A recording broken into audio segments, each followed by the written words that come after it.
শব্দৰ সন্ধানত ৰৈ থকা সেই মোৰ বুকুৰ আপোন মানুহ আৰু ভাবিকালৰ সুন্দৰ পৃথিৱী নিৰ্মাণৰ দ্ৰষ্টা আৰু স্ৰষ্টা নাভিকমল প্ৰসাৰিত বিশ্বকৰ্মা মোৰ নতুন প্ৰজন্ম আপোনালোক সকলোলৈকে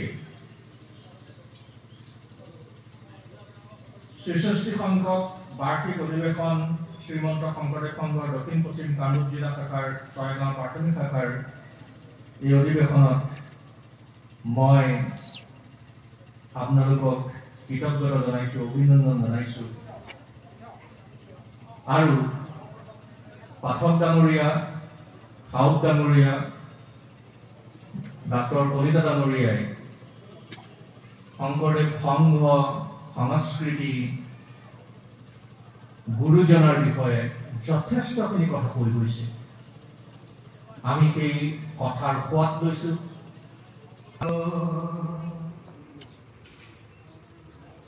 এই যে প্ৰাণৰ আকুলি মূৰ বিষয় বিষধৰ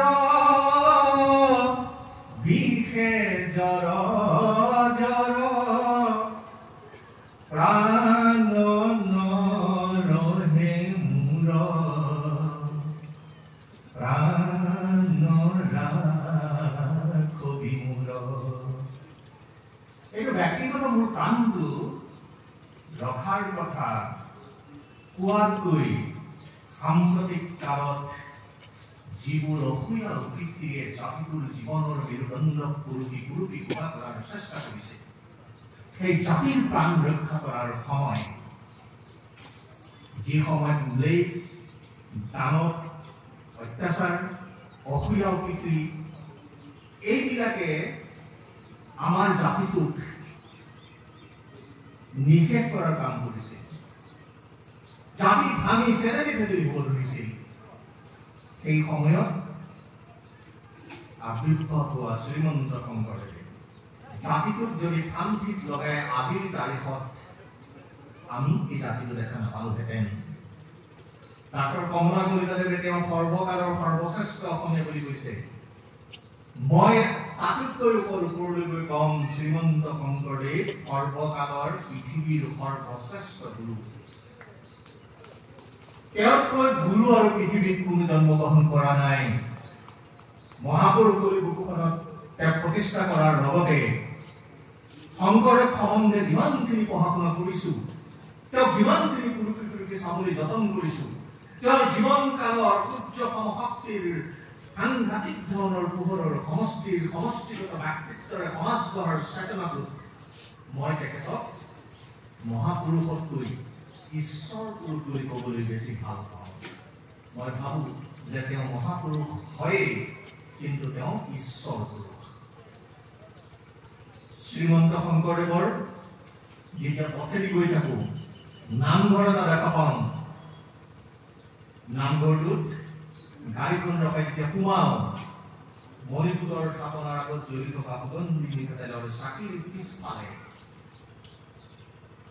চেকবিলাক, পুষ্পবিলাক, শান্তনু বিলাক, সনাতন বিলাক, কনকদন্ত বিলাক হৈ সাত মণিপুৰৰ যি ব্যৱস্থা গুৰুজনাই কৰি থৈ গৈছে, সেয়া জাতীয় জীৱনৰ একোটা পোহৰৰ সমষ্টি, একোটা বাদ, একোটা জীৱন, একোটা ধ্বনি প্ৰতিধ্বনিৰে দিনে দিপানে আমাৰ চেতনাক লৈ যোৱা, বিশ্বৰ বিভিন্ন প্ৰান্তলৈ লৈ যোৱাৰ এটা জ্বলন্ত শক্তি।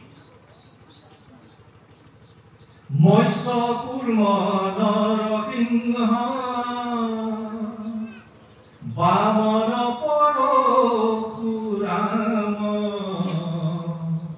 হলিৰাম বৰাহ শ্ৰীৰাম বুদ্ধ কল্পিনা বেদ আকৃতি ধৰিছা কৃষ্ণ অতজু পাৱে প্ৰণাম।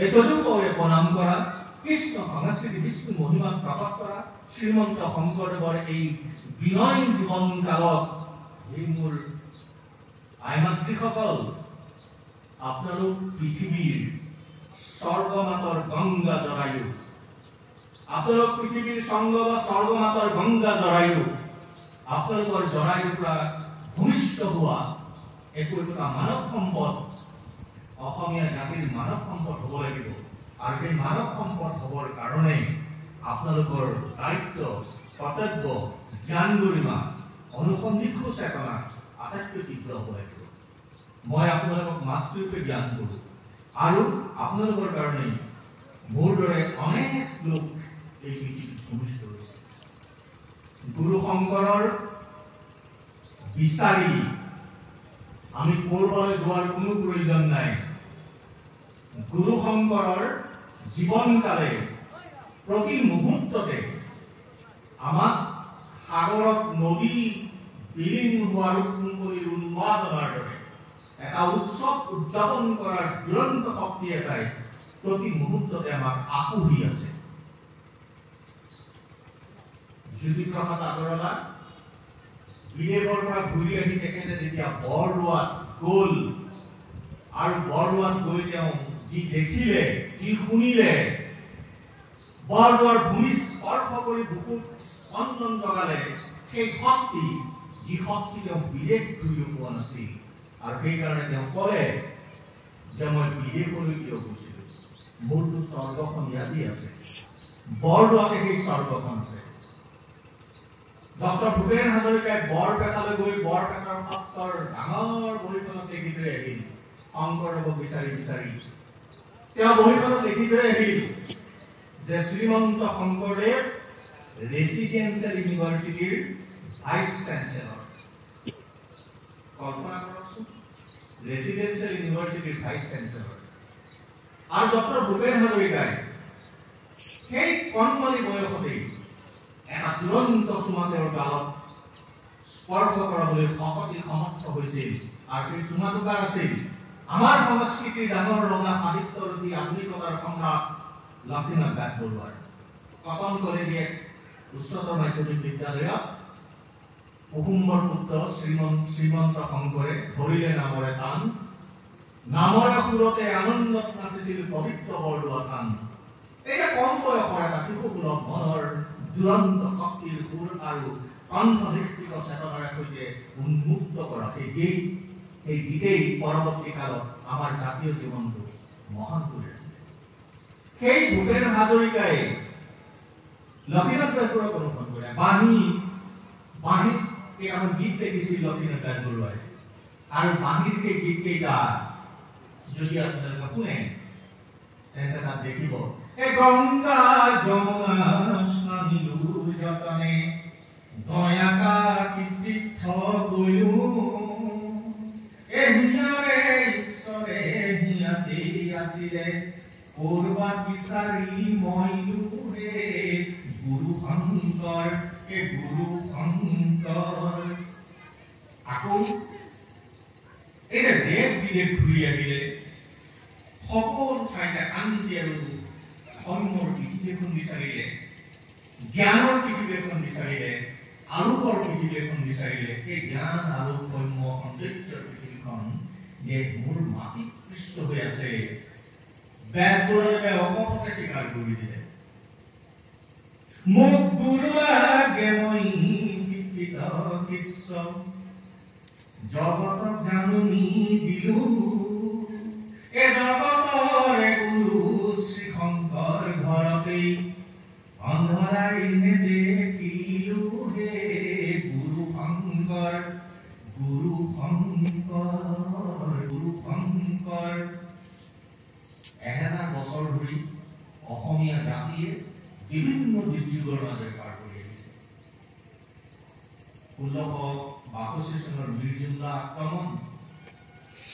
মিৰ্জুমলা আক্ৰমণ কোচ সাম্ৰাজ্যৰ আক্ৰমণ এই কোচ সাম্ৰাজ্যৰ আক্ৰমণত অনেক গুৰুজনৰ সৃষ্টি নোহোৱা হৈ গ'ল যিদৰে বকতীয়াৰ পিলিতে নালন্দা বিশ্ববিদ্যালয় আক্ৰমণ কৰি নালন্দা বিশ্ববিদ্যালয়ৰ পুথিভঁৰালটোক অগ্নি সংযোগ কৰি ছমাহ ধৰি জুই লগাই দিয়াৰ পিছত ছমাহ ধৰি নালন্দা বিশ্ববিদ্যালয়ৰ অমূল্য গ্ৰন্থৰাজি পুৰি পুৰি সমগ্ৰ নালন্দাৰ আকাশত মেঘৰ এক সাংঘাতিক ধৰণৰ বিৱৰণ বৰ্ণনা জলবায়ু প্ৰকট কৰিছিল আৰু য'ত ভস্মীভূত হৈছিল ভাৰতীয় সভ্যতা সনাতন অমূল্যৰ জীৱন জগতৰ অনন্য সুন্দৰ নান্দনিক দৃষ্টিনন্দন হৃদয়ৰ অন্তৰ্ভাষা সান্দৰ্ভিক সংঘবদ্ধ আৰু মনোৰম চেতনাক উদ্দেশ্য কৰিব পৰা গ্ৰন্থসমূহ পুৰি পুৰি পুৰি পুৰি এই ভাৰতৰ ভূমিৰ মাটিত কলা কৰিছিল। ঠিক তেনেদৰে মিৰ্জুংগাৰ আক্ৰমণৰ সময়তো কোচ ৰাজ্য আক্ৰমণত গুৰুজনাৰ অনেক প্ৰতিবাদী তাত নোহোৱা হৈছিল। এতিয়া গুৰুজনাই গাই গৈছে শক্তিনাথৰ কবিতা, শক্তিনাথৰ বৰগীত। শুন শুন ৰে শুন বৈৰী প্ৰমাণ নিশাচৰ নাথ নিদান ৰাম নাম যম সমৰক সাজিয়ে ৰাম নাম যম সমৰক সাজিয়ে সমাদৰে পয়ৰি পয়ানা। এই যে শক্তিনাথৰ এনাৰ বিৰুদ্ধে পোহৰৰ গ্ৰন্থ আগমন, অত্যাচাৰৰ বিৰুদ্ধে শান্তিৰ প্ৰকটবাদ, এই সমূহ গুৰুজনাই কাক নিৰ্দেশ কৰি কৈছে?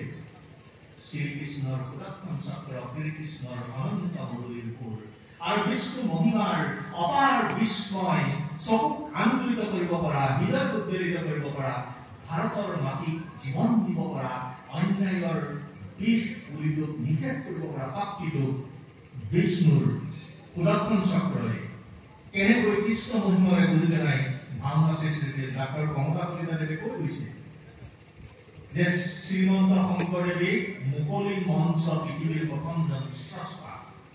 মই এইখিনি আৰু এটা কথা আপোনালোকক কৈ দিওঁ। আজি কেইবছৰমানৰ আগত মই হাৰিয়ানাৰ এখন বিশ্ববিদ্যালয়ত এখন চেমিনাৰ অংশগ্ৰহণ কৰিবলৈ গৈছোঁ আৰু সেই চেমিনাৰখনত অংশগ্ৰহণ কৰি মই যেতিয়া ভাষণ দিব লুটিছিলোঁ তেতিয়া মই কৈছিলোঁ যে মই আপোনালোকক এটা প্ৰশ্ন কৰিম, আপোনালোকে প্ৰশ্নটোৰ উত্তৰ দিবলৈ দিলে মই বৰ ভাল পাম। মই কৈছিলোঁ যে আপোনালোকে গুৰু নানকক কিমানে চিনি পায়। তাত উপস্থিত প্ৰত্যেকেই হাত জানিছিল যে প্ৰত্যেকেই গুৰু নানকক চিনি পায়। মই তেওঁলোকক ধন্যবাদ দিছিলোঁ। মই দ্বিতীয়বাৰ প্ৰশ্ন কৰিলোঁ যে আপোনালোকে শ্ৰীমন্ত শংকৰদেৱক কিমানে চিনি পায়। এই প্ৰশ্নটো শংকৰদেৱ সংঘৰ বাবেও আপোনালোকে শংকৰদেৱক কিমানে চিনি পায়? ৩জন মানুহে হাত জানিছিল মাত্ৰ। ৫০০তকৈ অধিক মানুহ ভৰি থকা হলটোত মাত্ৰ ৩জন মানুহে হাত জানিছিল আৰু এজনে তাৰ ভিতৰত শ্ৰীমন্ত শংকৰদেৱ ও শংকৰাচাৰ্য অৰ্থাৎ শ্ৰীমন্ত শংকৰদেৱক শংকৰাচাৰ্য বুলি ভাবে। যিমান সোনকালে পাৰে বন্ধকৰ দুৱাৰ খিৰিকীবোৰ খুলি দিয়ক, বন্ধকৰ ভিতৰত থকা ধোঁৱা বতাহজাক ওলাই যাবলৈ দিয়ক, বাহিৰৰ নিৰ্মল বতাহজাক সোমাবলৈ দিয়ক। নিৰ্মল বতাহজাকে সৃষ্টি কৰা অন্য এক জলবায়ু পৃথিৱীৰ বিভিন্ন প্ৰান্তলৈ লৈ যাব দিয়ক।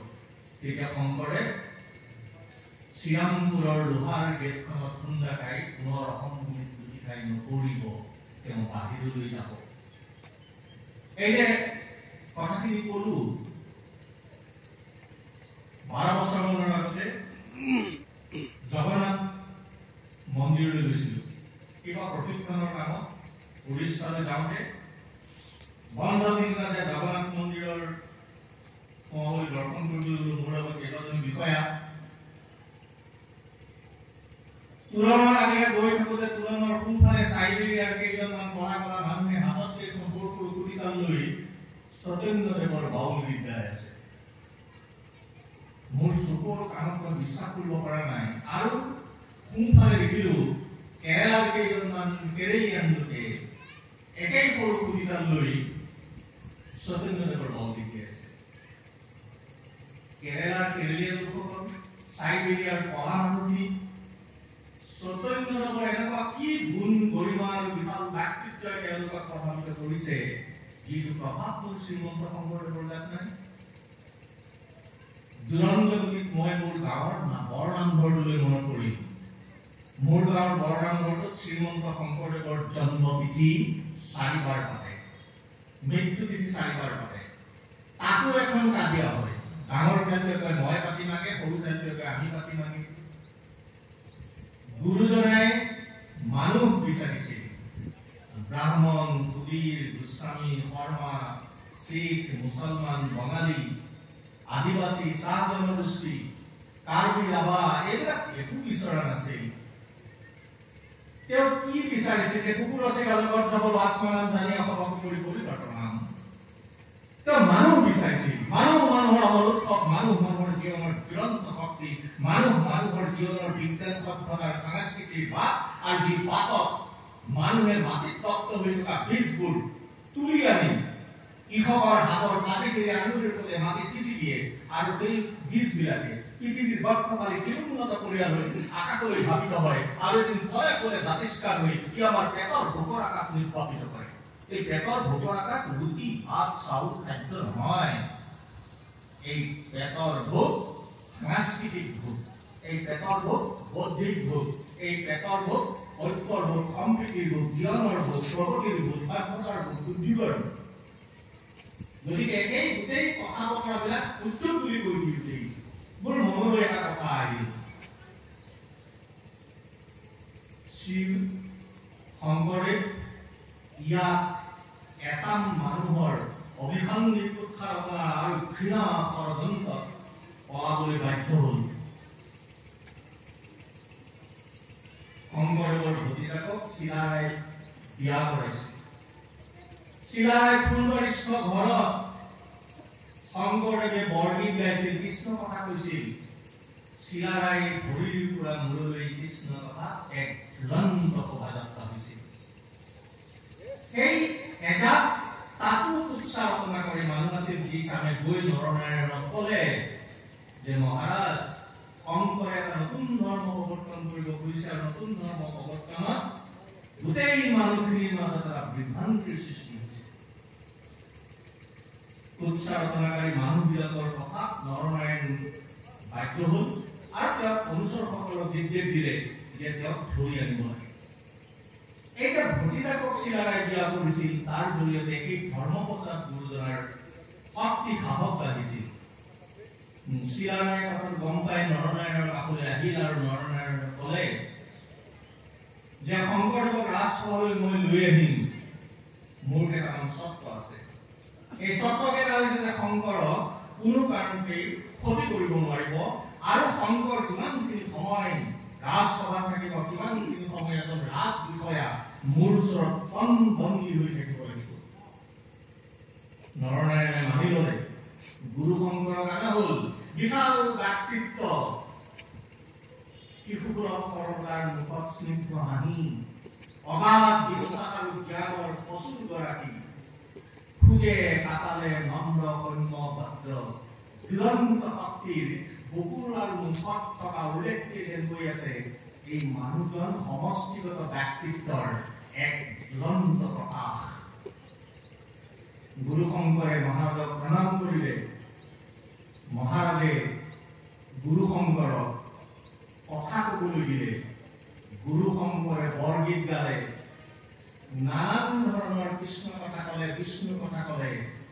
কৃষ্ণৰ শিশুকালৰ বিভিন্ন দৰিয়লিয়ে পোৱা অভিজ্ঞতা, ভয়, হত্যা কৰিবলৈ কৰা চেষ্টা,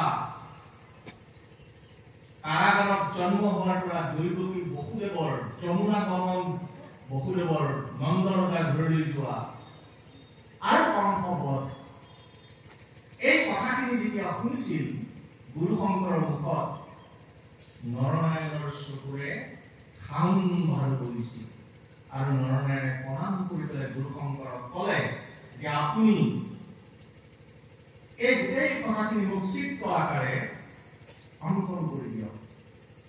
গুৰু শংকৰে ক'লে যে মহাৰাজ চিত্ত অংকনতকৈ এইখিনি যদি বস্ত্ৰৰূপে সূতাৰে সৈতে ইয়াক কৰা যায় তেন্তে ই স্থায়িত্ব বেছি পাব, সৌন্দৰ্য বেছি বাঢ়িব আৰু মানুহৰ বুকুৱে বুকুৱে সেই বিশ্বসমূহৰ ৰঙীন চিত্ৰ চেতনাই নতুন জাগতিক চিন্তা ভাৱনৰ উদ্ভাৱন কৰিব আৰু কৃষ্ণ সম্বন্ধে, কংসবধ সম্বন্ধে মানুহৰ মাজত নতুন বিজ্ঞানৰ বাট এটাই আকুহিব।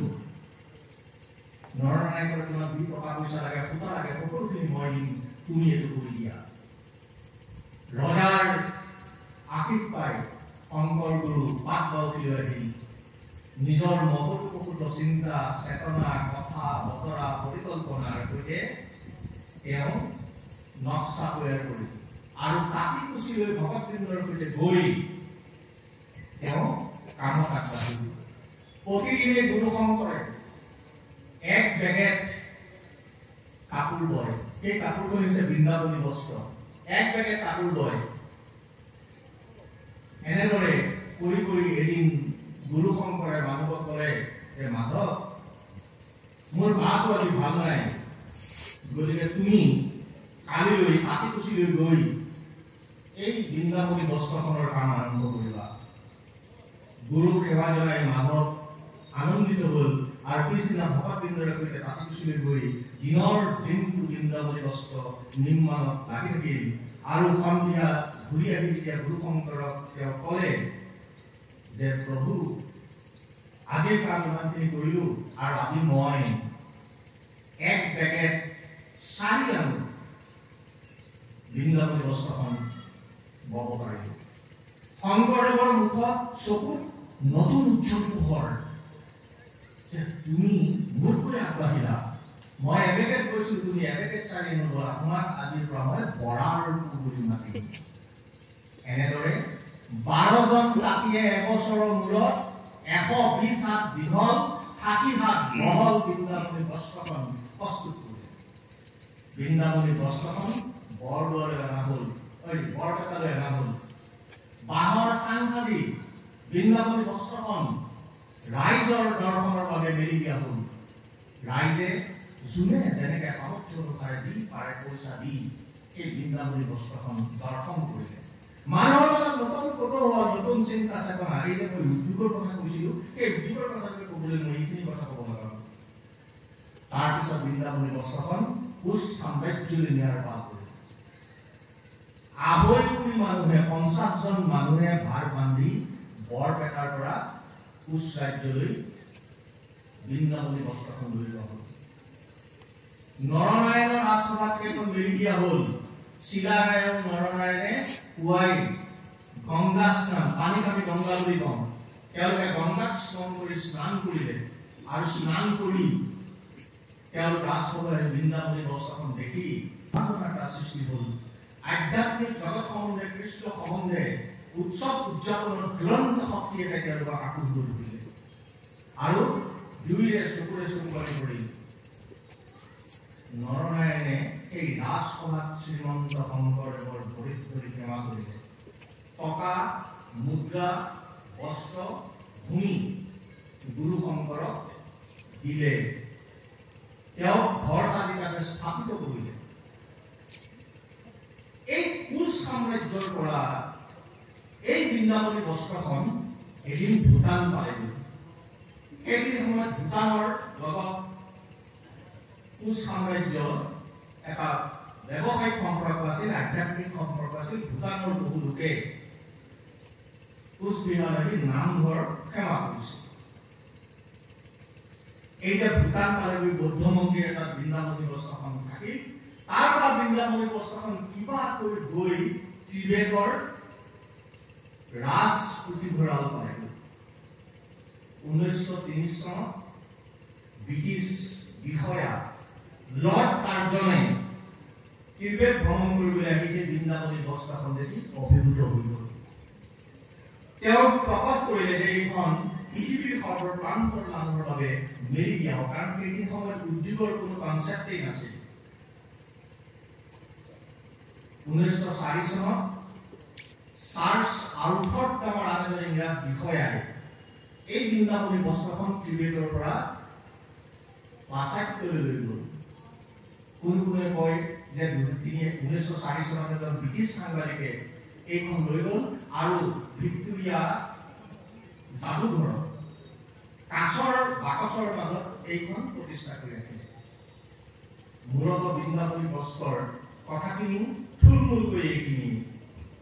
এতিয়া আপোনালোকে মন কৰক, যি সময়ত হাবিজংঘলে ভৰা, যি সময়ত উদ্যোগীকৰণৰ কোনো কথা নাছিল, সেইখিনি সময়ত আজিৰ তাৰিখলৈকে আধুনিক পৃথিৱীয়ে মংগল গ্ৰহ পদাৰ্পণ কৰাৰ চেষ্টা কৰি থকা সময়ত, চন্দ্ৰ পদাৰ্পণ কৰাৰ সময়ত অন্তৰীক্ষত সংযোগৰ জ্বলন্ত শক্তিটোক একত্ৰিত কৰি পৃথিৱীক মানুহৰ আৱাজভূমি কৰাৰ সংযোগ দি থকাৰ সময়তো 160 হাত দীঘল, 120 হাত দীঘল আৰু 60 হাত বহল এখন উন্নত চিন্তা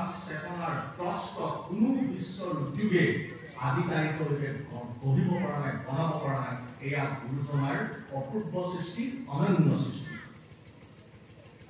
মই আজি কিছুদিনৰ আগত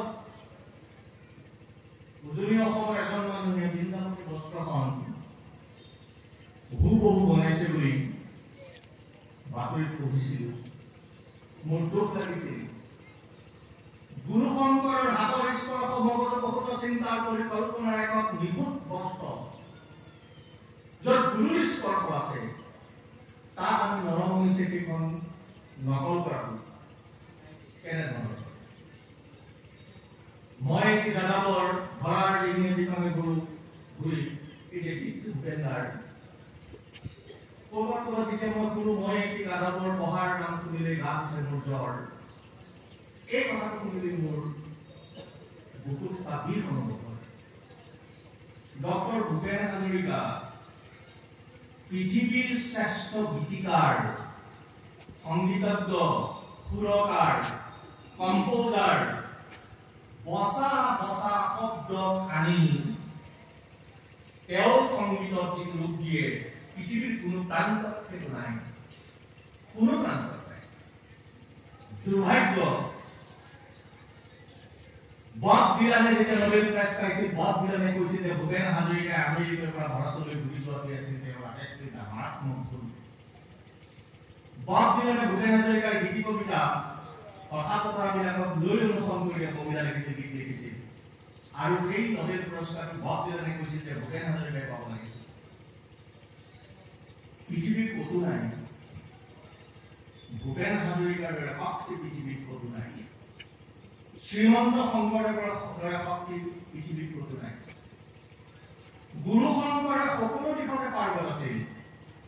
এই নামঘৰ প্ৰতিষ্ঠা কৰিছিল নগাৰ নৰোত্তম, মুছলমানৰ চাংখা, গাৰুৰ গোবিন্দ, পবিত্ৰৰ গোবিন্দ কবিৰা, এই সকলক আনি নামঘৰৰ সন্মুখত বহুৱাই তেওঁ দ্বিতীয় শাৰীত বহি কি উদাৰ দৃষ্টিভংগীৰ এখন সম্প্ৰীতিৰ বিশাল বিৰল সমাজ গঠন কৰিবলৈ চেষ্টা কৰিছিল।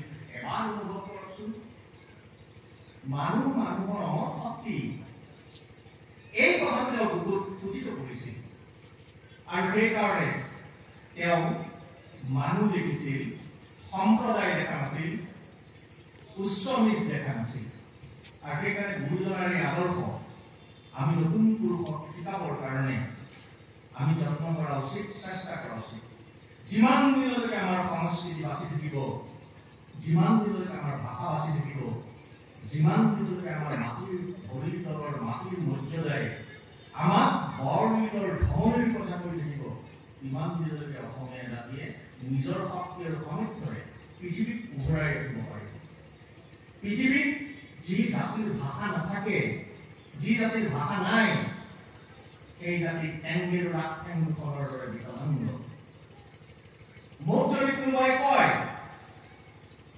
যে আপুনি শিখ ধৰ্মটো বাদ দিয়ক আৰু মুছলমান ধৰ্মটো গ্ৰহণ কৰক, আৰু এইটো যদি বাধ্যতামূলক হয়, তেন্তে মুছলমানসকলে কেনেকৈ মছজিদলৈ যায়, কেনেকৈ কোৰাণ পঢ়ে, কেনেকৈ নামাজ পঢ়ে, কেনেকৈ আজান দিয়ে, মই কিন্তু এমাহমানৰ ভিতৰতে শিকি ল'ম আৰু বহুত গুৰু বেদনাৰ আত্মনাদ এটা ৰাখি যে মই মছজিদলৈ যাবি যাম। কিমানখিনি মই কৰিব পাৰিম? কিন্তু মোক যদি কোনোবাই কয় যে আপুনি অসমীয়া ভাষাটো ত্যাগ কৰক আৰু গুৰুমুখী পাঞ্জাবী ভাষা গ্ৰহণ কৰক, সেইটো হ'ব মোৰ বাবে মৃত্যুৰ সমতুল্য। ধৰ্ম ভাষাতকৈ কেতিয়াও ডাঙৰ হ'ব নোৱাৰে। এক নিৰ্দিষ্ট ভূখণ্ডত বসবাস কৰা বিভিন্ন জাতি, জনগোষ্ঠী, তেওঁলোকৰ লোকাচাৰ, লোককলা, শব্দমূল্য, ঐতিহ্য চেতনা, ইতিহাস, সংস্কৃতি, খাদ্য, সাজ পোছাক, এই সকলোবিলাকক সামৰি এক নিৰ্দিষ্ট ভূখণ্ডত লৈ জাতীয়তাবাদৰ অভিধানৰ সৃষ্টি হয়। আৰু তাত যিটো সমূহীয়া ভাষা থাকে, সেই ভাষাটোক মাতৃভাষা বুলি কোৱা হয়, মূল ভাষা বুলি কোৱা হয়। ভাষাত ধৰ্মত এটা সম্প্ৰদায় জড়িত থাকে, ভাষাত বিভিন্ন জাতি জনগোষ্ঠীৰ মানুহ জড়িত থাকে। সেইকাৰণে ভাষাৰ মূল্যৱান ধৰ্মতকৈ এই মোৰ বুকুৰ আপোন মানুহ নিজৰ আইমুখৰ ভাষাটোক কেতিয়াও জলাঞ্জলি যাবলৈ নিদিব। আইমুখৰ ভাষাটো জলাঞ্জলি যাবলৈ দিলে এই যে কেইবাটাও ভাষাৰ সংমিশ্ৰণত গুৰুজনে বৰজাৱলী ভাষাটো সৃষ্টি কৰিছিল। তেওঁলোকে চিহ্নযাত্ৰা ভাওনা কৰিছিল। কোনোবাই 18 বছৰ বয়সত, কোনোবাই 19 বছৰ বয়সত। যদি 18 বছৰ বয়স হয় তেতিয়াহ'লে 1468 খ্ৰীষ্টাব্দত, যদি 19 বছৰ বয়স হয় তেতিয়াহ'লে 1469 খ্ৰীষ্টাব্দত চিত্ৰৰ দ্বাৰা সংলাপহীন এখন ভাওনা কল্পনা কৰকচোন। এতিয়া কৰ্মী প্ৰসাদ, কেৰি গোপাল, ৰাম বিজয়, কালিয়া দমন, এই যে সাংঘাতিক ধৰণৰ ভাওনা, তাৎপৰ্যধাৰ প্ৰৱেশ, গায়ন বায়নৰ প্ৰৱেশ, গায়ন বায়নৰ সৰু ধেমালি, বৰ ধেমালি, মাজু ধেমালি আৰু একেবাৰে মণিপুৰ পোৱা যিটো চেতনা, এই নামঘৰটো শংকৰদেৱ সংঘে দেখিছে নে নাই মই নাজানো। মই যেতিয়া উজনিলৈ যাওঁ তেতিয়া ডাঙৰ নামঘৰ যেতিয়া দেখা পাওঁ, মই গাড়ীখন ৰখাই সেৱা কৰিবলৈ সোমাওঁ। আৰু সেৱা কৰিবলৈ সোমালে মোৰ বুকুখন কঁপি উঠে, মোৰ বুকুত বেদনাৰ জন্ম হয়। ৰাষ্ট্ৰীয় ৰাজমাৰ্গ অৰ্থাৎ ৰাষ্ট্ৰীয় যিটো ৰাজপথ, এই পথবোৰ বহল কৰাৰ নামত বহুবোৰ গছ কাটি পেলোৱা হ'ল। এইটো ৰাষ্ট্ৰৰ নিৰ্মাণৰ বাবে সেইটো কৰা হৈছে।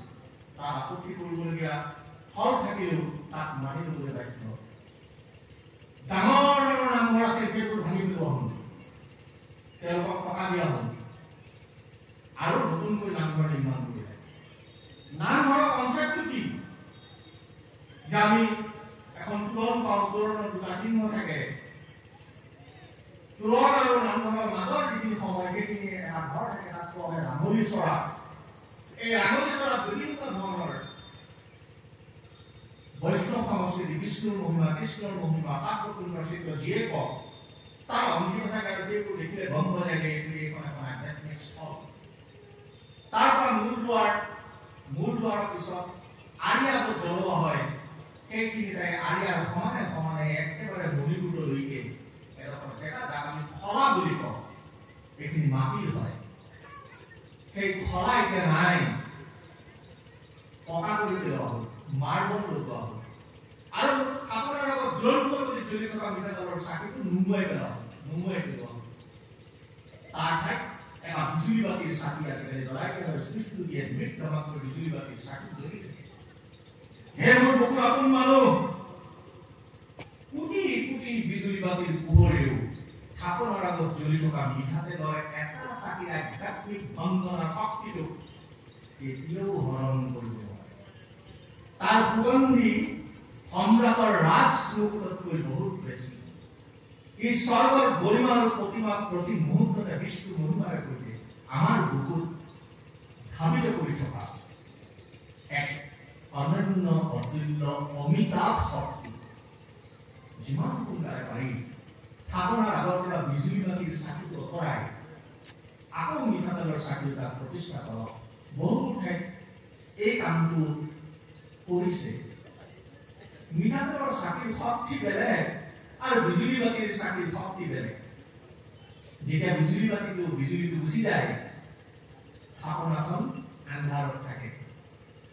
মিঠাতেলৰ চাকি নুমুৱাৰ কোনো ভয় নাথাকে, আপুনি তেল ঢালি থাকিলে। আমি ওপৰলৈ উৰিব লাগে, সীমা ওপৰলৈ, যিমান ওপৰৰ পৰা তলৰ মাটিখিনি স্পষ্টকৈ দেখা পোৱা যায়। আমি সিমান ওপৰলৈ উৰিব নালাগে য'ৰ পৰা মাটি দেখা পোৱা নাযায়। আপোনালোকে আকাশত চিলা লৈ থকা দেখিছে? অসংখ্য চিলা আকাশত উৰি থাকে। ইখন চিলা কাটাৰ প্ৰতিযোগিতা হয়। কিন্তু সেইবোৰ বুকুৰ আপোন মানুহ, আপোনালোকে মাটিলৈ গৈ চাওক, সেই চিলাৰ সূতা যোনে ধৰি আছে সেই মানুহজন কিন্তু মাটিক স্পৰ্শ কৰি ধৰি আছে। মাটিক বাদ দি আমি কলৈকো যাব নোৱাৰো। মাটি আমাৰ জীৱনৰ অনন্য শক্তি। মাটিক বাদ দি, চোতালত বাদ দি আনকি মৰিখালৈকো যাব নোৱাৰো।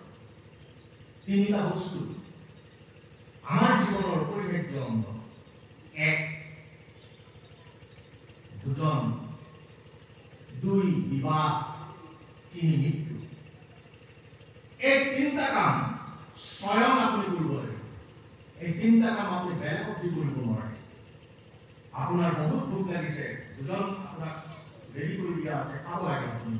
কিন্তু সেইখিনি সময়তে আপোনাৰ এটা ফোন আহিল যে আপোনাৰ এখন জৰুৰী সভা আছে, আপুনি জৰুৰী সভাত যাব লাগে, নহ'লে আপুনি বহুত টকা পইচা নষ্ট হ'ব। আপুনি কেতিয়াও ক'ব নোৱাৰে আপোনাৰ লগৰ বন্ধুজনে ভোজন কৰি খাই দিছোঁ, মোৰ মিটিংখনলৈ যাওঁ, আপোনাৰ পেট নভৰিব। ভোজনটো আপুনি নিজেই কৰিব লাগিব। বিবাহ খেলি লয়, হোমযজ্ঞ কৰে, ডাঙৰ এখন সভা হ'ব, আপোনাক বছে মাতি আছে, আপুনি আপোনাৰ বন্ধুজনক ক'ব নোৱাৰে তই দেৰি লৈ লৈছোঁ, মই পিছত আহি যাম, এইটোও ক'ব নোৱাৰে। আৰু মৃত্যু কেৱল আপুনি